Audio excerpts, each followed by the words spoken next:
우리가 임플란트를 평생 쓰면 좋겠지만 그럼요. 네, 그렇지 못한 경우들도 있거든요. 네. 그래서 이렇게 임플란트를 재치료를 해야 되는 경우가 몇 가지 원인이 있을 수 있습니다. 네.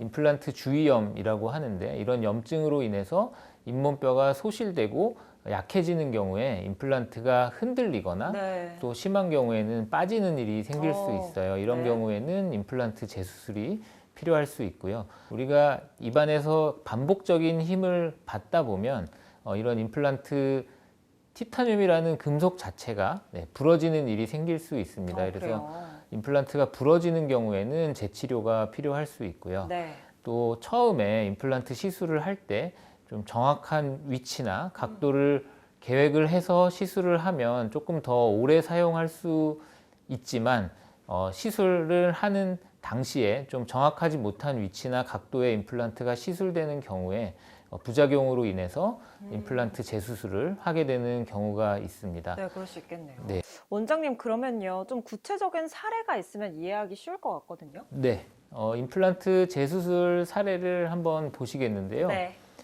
시술 전 엑스레이와 입안 사진인데요. 네. 이 환자분은 60대 남자분이셨고 네. 위에 아래 이전에 이제 임플란트 시술을 일부 받으셨는데 지금 치아가 군데군데 빠져 있고 남아 있는 치아와 임플란트 주변으로 심한 염증이 있는 상태로 제가 일하는 치과에 내원을 하셨어요. 그래서 지금 이 상태로는 아이고. 네, 임플란트와 치아가 흔들리고 아파서 음식을 드시기 힘들다라고 네. 하셔서 재수술을 계획을 하게 됐습니다. 네, 네. 치료 결과를 보시면 어. 기존의 임플란트와 남아있는 염증이 심한 치아들을 제거하고 네. 전체 임플란트로 치료를 계획을 했고요. 그래서 기존에 있던 망가진 임플란트 치아 제거하고 염증 조직도 깨끗이 제거한 뒤에 인공뼈 이식과 새로운 임플란트 시술을 통해서 원래 가지고 있던 치아의 외형과 기능을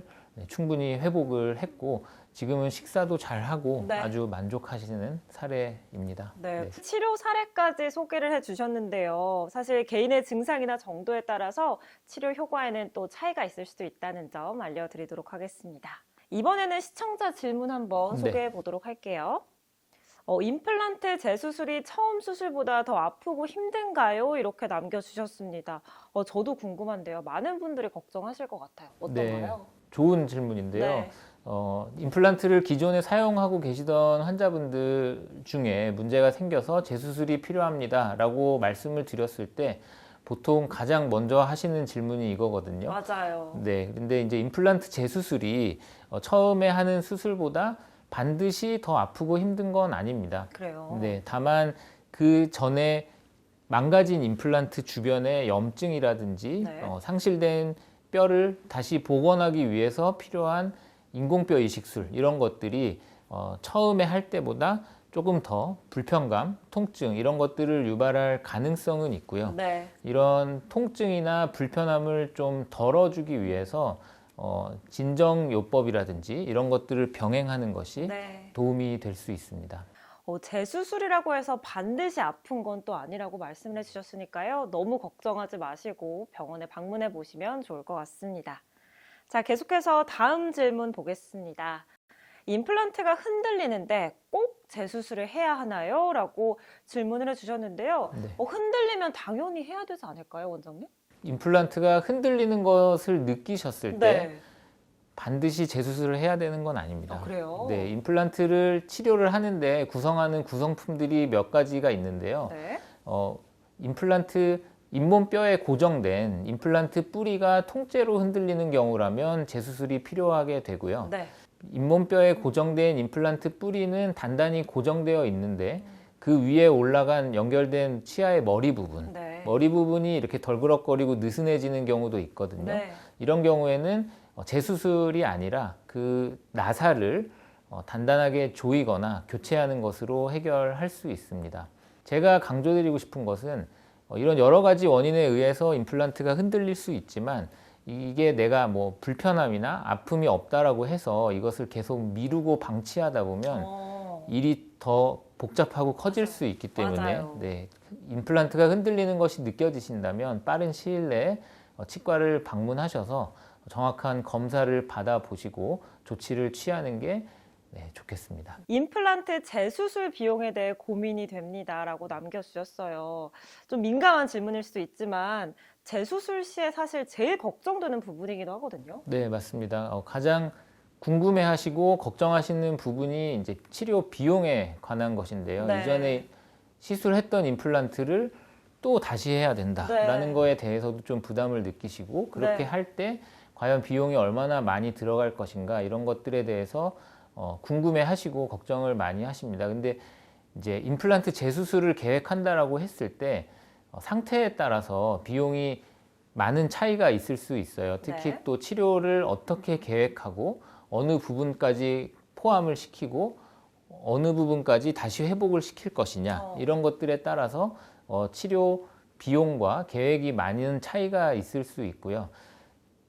치료 비용 그리고 내가 겪어야 될 고생과 고통 네. 이런 것들을 가능한 줄이고 조금 효율적으로 치료를 계획하는 데 있어서 제가 권해드리고 싶은 것은 네네. 디지털 분석 임플란트입니다. 네. 어. 지금의 상태를 정확하게 진단하고 앞으로 어떻게 치료할 것인가 이것을 디지털 분석 방법을 통해서 최소한의 임플란트를 가장 적절한 위치에 계획을 함으로써 우리가 치료를 위해서 그 과정에 들어가는 비용과 고생 이런 것들을 조금 더 유리하고 효율적으로 계획을 할 수 있다는 것이 디지털 분석 임플란트의 장점이라고 할 수 있겠습니다. 그러면 실제 치료 사례가 있을까요? 네, 사례를 한번 보면서 설명을 드리겠는데요. 네. 시술 이전에 입안 사진과 엑스레이 사진을 보실 수 있는데 네. 60대 여성분이셨고 다른 곳에서 임플란트 시술을 했다가 임플란트가 하나둘씩 빠지면서 망가져가지고 디지털 분석 임플란트로 재치료를 했던 사례입니다. 네. 이 환자분의 경우에는 지금 위턱에 이가 하나도 없는 것을 보실 수 있는데요. 임플란트를 6개를 이용해서 임플란트 틀니로 치료를 하셨었는데 네. 그 중에 이제 2개는 빠져서 사라졌고 나머지 4개도 염증으로 인해서 이제 많이 망가진 상태였습니다. 식사가 너무 어려우셨을 것 같은데요. 네, 거의 못 하셨던 상황이었어요. 네. 네. 임플란트 틀니는 임플란트와 틀니의 장점을 조합해서 사용할 수 있는 좋은 치료법이긴 한데요. 네. 이렇게 부작용이 생기는 경우에 임플란트가 하나둘씩 빠지는 문제가 생길 수 있기 때문에 네.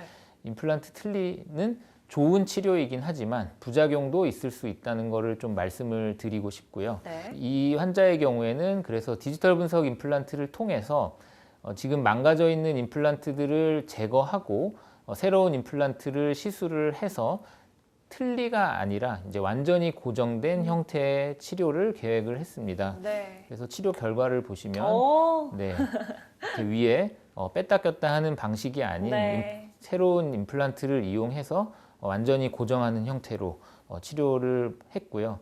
이제 틀니를 사용을 하다가 안 하게 되는 것에 대해서는 대부분 엄청 만족을 하세요. 그럼요, 네. 그럼요. 그래서 이분은 임플란트 부작용으로 고생을 많이 하시다가 네. 틀니를 안 쓰는 결과를 얻었고 또 그 결과에 아주 만족하셨던 사례입니다. 네. 개인의 증상이나 정도에 따라서 치료 효과에는 차이가 있을 수 있다는 점 다시 한번 알려드리겠습니다.